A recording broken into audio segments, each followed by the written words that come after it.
The Rundown with Carrie Saldo podcast is funded by Armbrook Village Senior Living in Westfield with support services designed to help seniors age in place, including a Compass Memory Support Neighborhood. More at armbrookvillage.com.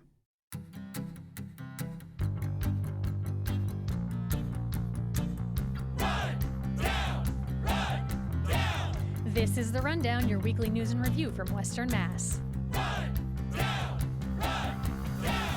I'm Carrie Saldo. 2 points to ponder this week. 90 public school districts statewide have additional bucks headed their way, thanks to Kristen Benke of Pittsfield Public Schools, who caught a technical error that had caused an undercount of low-income students across the state. And a canceled contract with Springfield-based train car manufacturer CRRC, coupled with other work delays and challenges at the company, has at least one of our panelists saying it's time for the company to sell. And speaking of panelists, let's bring them in. Matt Safransky, editor-in-chief and founder of Western Mass Politics and Insight. Mike Dobbs, former managing editor of Reminder Publications. And Nancy Eve Cohen from NEPM's newsroom. Their thoughts on this week's news coming your way. But first, a new element this week. If you have thoughts on what we're discussing or a question for our panel, email us.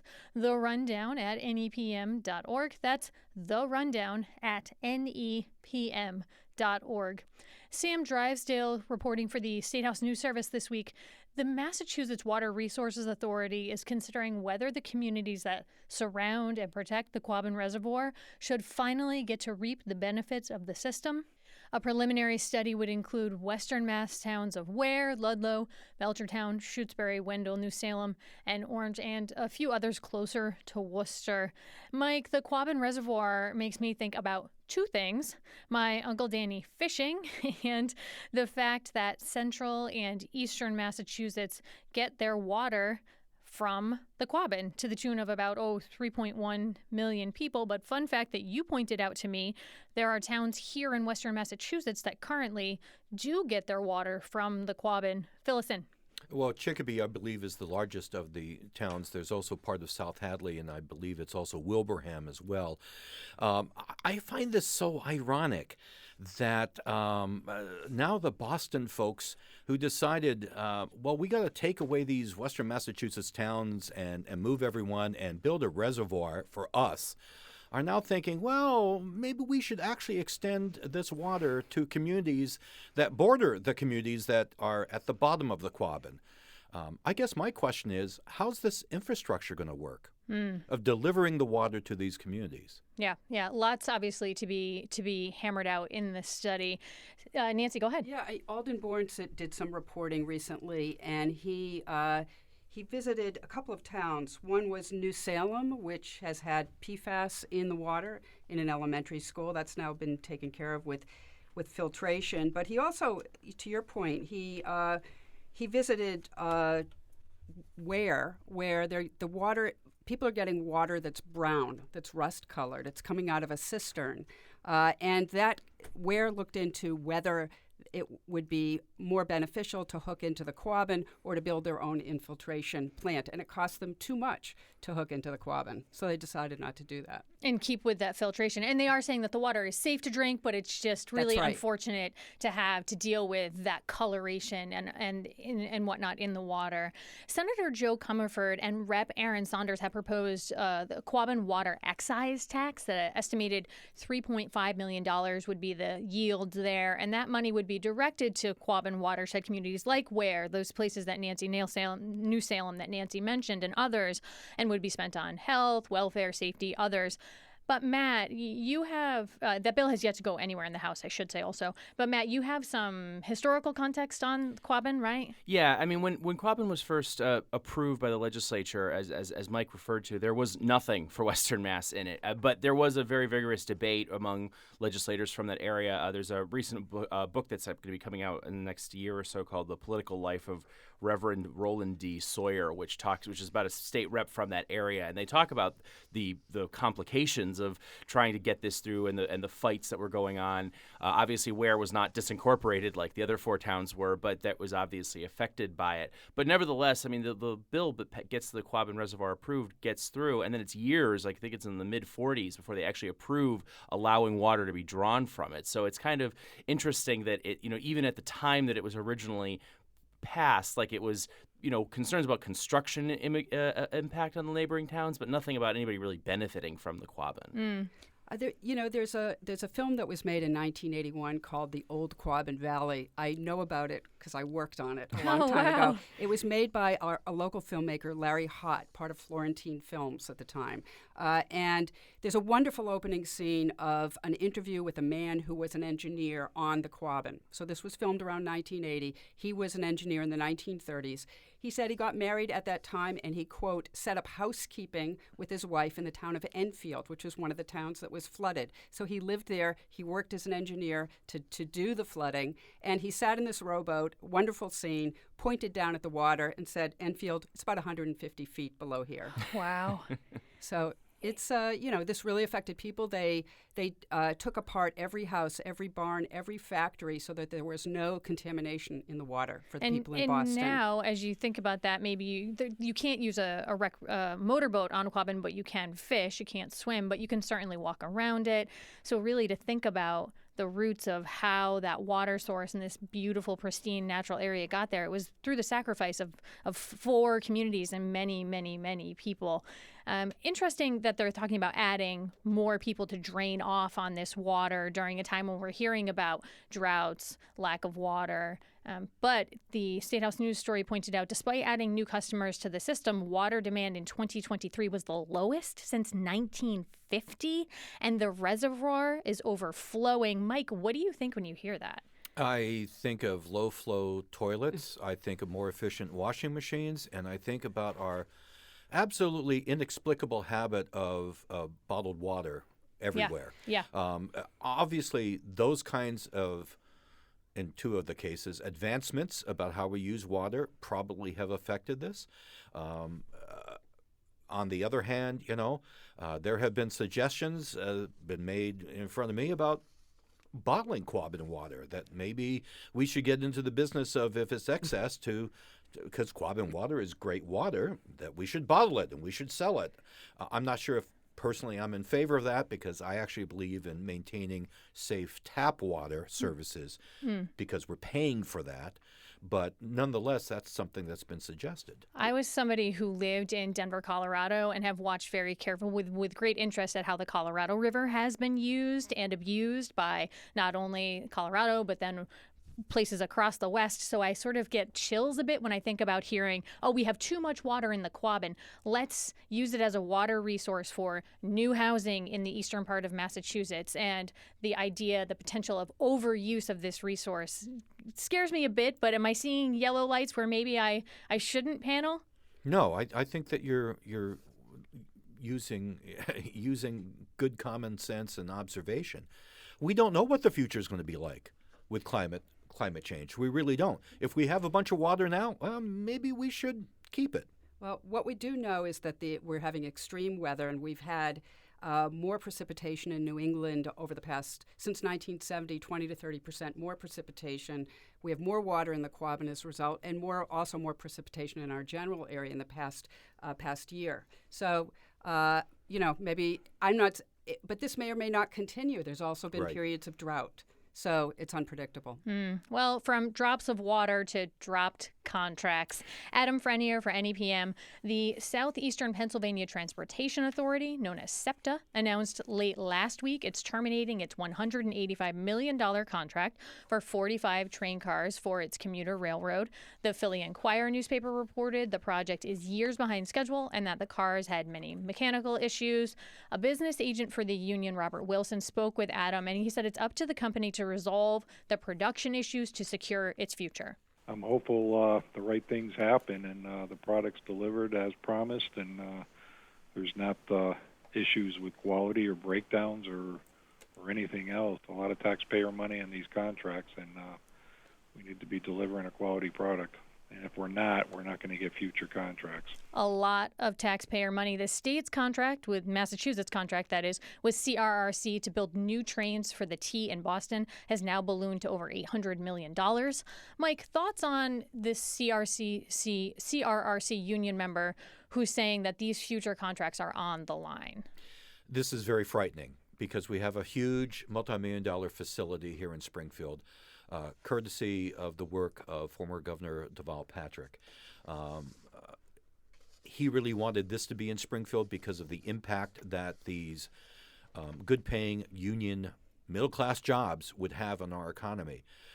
The concept that these contracts are going away, leaving you wondering what they're going to do there, I think is extremely frightening, not just to the city of Springfield, but to the region, because that is attracting people for jobs from all over the region. A spokesperson for CRRC did not comment in particular for Adam's story, but has said elsewhere that the company wants to deliver its cars and resolve these issues. Matt, you reported on this as well for Western Mass Politics and Insight, and you pointed out that CRRC had planned to use the Springfield location to broaden its business in North America. But now you're wondering if CRRC will close its plant here, and you wrote that now might be the time for them to start shopping around for companies to buy it. What's behind your thinking there? So this actually goes back to some of the resolution of the issue with the Massachusetts Bay Transportation Authority contract. There's a provision in there that gives the T itself a right to potentially buy the facility if they decide to close. Like, they have to decide to do that, if they decide to go away. However, I suppose my question is, why wait? I mean, maybe this is a conversation that needs to be started having now. Now, of course, CRRC is a Chinese state-owned company. It may not necessarily behave in a way that is, what everybody might consider to be a sound business sense. But now might be the time to be looking around. Does Kawasaki, does Stadler, does some of the other companies that are out there, Bombardier, that have a very big history of building rail cars. And it's important to note that despite the slowness of things like East-West Rail coming into being, the amount of railway cars we're going to need is only going to go up in the United States. I mean, Amtrak is in a slow process of replacing its iconic Amfleet cars. You've got some developments in a lot of cities that need new train cars.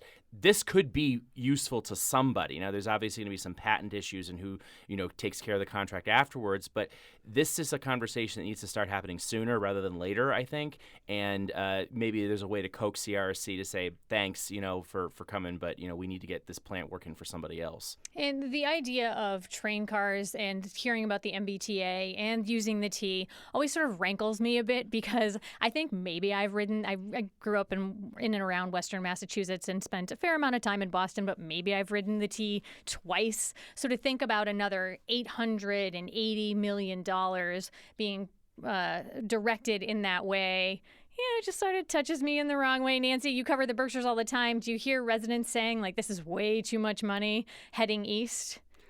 No, I don't. I haven't had that particular conversation, but I do think people are much more interested in having an increase in rail service, whether it's from New York up to the Berkshires or going east. And so we will need more cars. Mm-hmm. Well, there's still more to come here on the Rundown. Attempts to tackle big budget issues for some schools in Western Massachusetts, and small but mighty rural schools are going to be getting a new voice.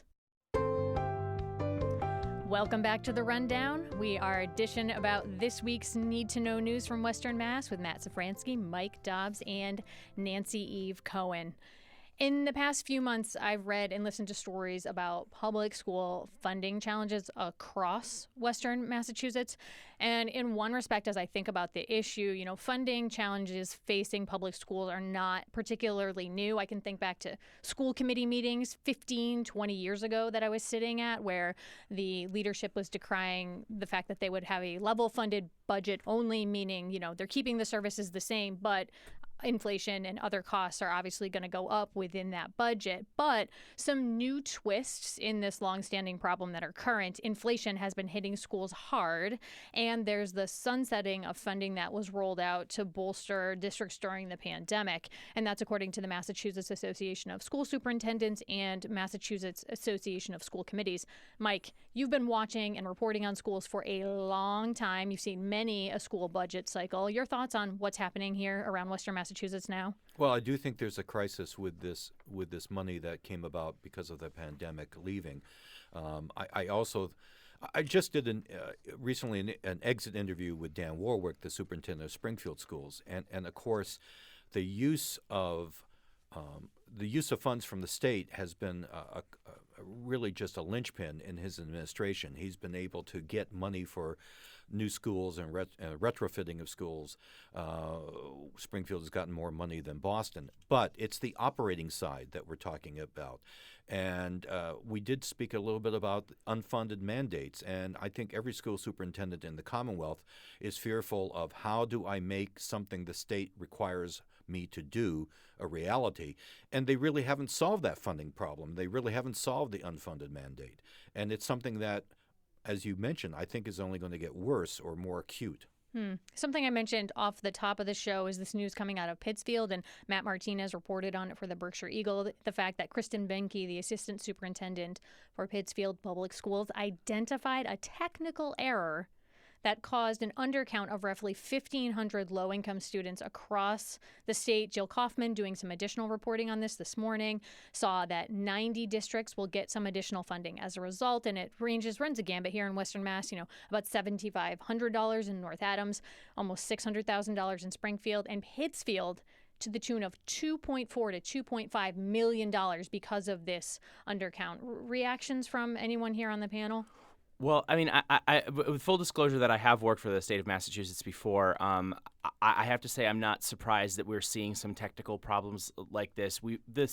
For almost 30 years now, there's been essentially a decline in a lot of the state workforce. It's become incredibly acute since the Great Recession, and I'm not surprised that errors like this. These are big things. I mean, millions of dollars in the school budget in Pittsfield is a lot of money, especially when they're facing a $3.6 million budget gap that they're grappling with. Exactly. I mean, $600,000. Springfield could probably find if it really tried in the couch cushions, but that's a big difference for a city like Pittsfield, and I'm sure it's not alone in the implications of something like that. So, I mean, this is a big mix-up for the state, and thank goodness that somebody picked up on it and they were able to fix it. But there's also a hiring freeze going on with the state, and are they going to fill the people who are going to make sure these kind of errors don't happen? People who are checking work, people who are doing the work the first time, I don't know how you fix that long term, but I think that making sure state government, and for that matter municipal government, can operate is part of the problem, because otherwise you're going to have these issues, and maybe next time they don't catch the error before budgets have to be closed. In some sense, I feel like school teachers everywhere are vindicated. Check your work twice. Yeah, Sam Drysdale from the State House News Service reported the Massachusetts Association of School Superintendents say that school budgets have not been able to keep up with inflation. And so the state formula that does that is not keeping up with inflation. So a lot of school districts and a lot of school committees are talking about a budget shortfall right now.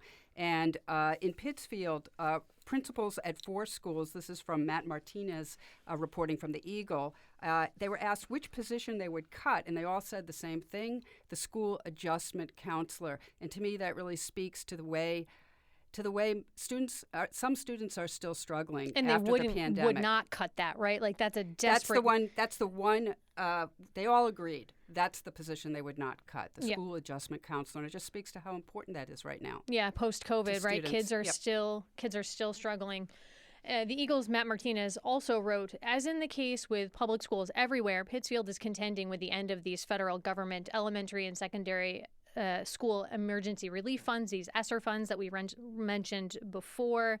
It was $1.9 trillion that came out of the American Rescue Plan that school districts across the state have seen, and across the country too.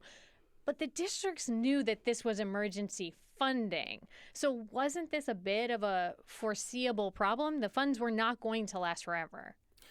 Well, I think that certainly that's a fair point to make with a lot of these districts. I think for many of them, they might have had a very long, wish list, and they perhaps picked too many of them, or they didn't think about how they were going to implement them, longer term. I think about a recent interview I did unrelated to schools with Mayor Nicole LaChapelle in East Hampton, and she raised this particular issue, saying we didn't fund things that we didn't know we could fund in the future. I don't blame some municipalities or school districts not being able to do that, or hoping that maybe there'd be some replacement funding, but that's definitely part of the issue. Staying with school districts, but I want to move us on to focus on something specific to the rural nature of districts. Chris Larrabee reporting for the Greenfield Recorder. 2 local school advocates have been tapped to lead the state's new Small and Rural Schools Committee, namely Martha Thurber, a chair of the Mohawk Trail Regional School Districts Committee, and Sunderland Elementary School Committee Chair Jessica Corwin, and they're part of this 24-member board that's going to be coming online. And Jessica Corwin pointed out to the Recorder that this committee is the first new committee created by the Massachusetts Association of School Committees in about a decade. And given the needs of these rural districts, Mike, do you think that you're surprised you haven't seen something like this sooner? Well, yes and no. All of these schools have to operate under the basically same rules that every other school operates that the state imposes. But I think that rural districts have particular challenges, and it's challenges from how big a population they're serving, therefore how much money that they're getting, to transporting students to and from the schools. So I think they've been ignored for years. I think this is a very good step forward. But it should have been part of the process, for the last 30 or 40 years, frankly, and they've ignored it. Yeah, and that's one of the things that I think Senator Comerford and Rep. Blais have been pushing for a lot in this region is a line item so that districts might have or maybe I'm not correct. The schools committees have been pushing for that line item, but certainly additional funding has been pushed for by Senator Comerford and Rep. Blais. And the first meeting of this new committee is May 2nd, so we'll see what they're pushing for and what ends up coming out of it. I want to move us on to Scoops and Predictions here, where we ask our panel to do something against their very nature, spill on a story that they're working on, or go ahead and grab their crystal ball or maybe favorite AI tool and make a prediction about the week's news. Matt, what do you got going on? So as some people may be aware, there's a confrontation going on between a majority of the school committee and the rest of the school committee over the selection of a superintendent. The majority is basically abstaining from meetings, so they can't hold full meetings. They don't have quorums, and this could impact the superintendent search. My prediction is that if this is not resolved the next week or two, the search process is going to collapse, and they're going to have to start over from scratch. And this is in Springfield, This right? is in Springfield. Yes, I'm sorry. Yeah, no, that's great. What about for you? Okay, don't like making predictions because, this is recorded. It can come back to bite me. However, I predict. I think that the casino that is going to come in to buy MGM is going to be a casino that had already looked at the city. Wow, bold from Mike Dobbs. Nancy, keep going. Yeah, I don't like to spill or predict, but I will promote, which is that next week, the New England News Collaborative, which are public radio stations around New England, we're having an Earth Day series. I'm part of it. I'm reporting on what homeowners can do to protect their homes from increased precipitation. Oh. And other people are reporting on how their homes can actually address climate change and mitigate the use of fossil fuels. Excited to hear more about that. Well, my prediction is that the news from Camp Mohawk in Lanesboro dropped the fact that they dropped their asking price. We'll have bunches of people eager to watch Wet Hot American Summer. The cult classic comedy was inspired in part by that camp. Okay, maybe it's just going to be me. I never saw that film in 2001. I took myself way, way, way too seriously. So perhaps some weekend viewing in the Saldone-Nallett household. Thank you so much to our panel this week, Matt Safransky, Mike Dobbs, and Nancy Cohen. You've been listening to The Rundown on NEPM. I'm Carrie Saldo.